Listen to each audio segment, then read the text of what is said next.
masak apa tu?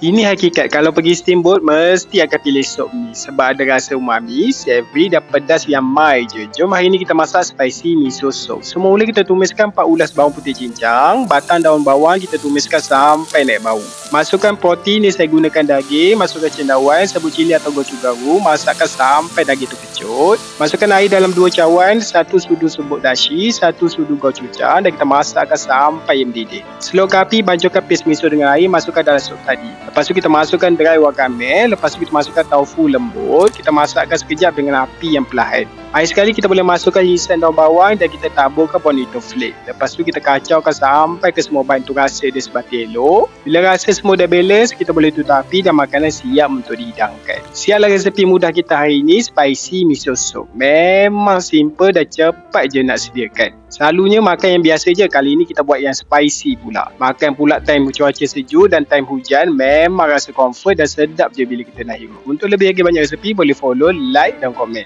Jom makan!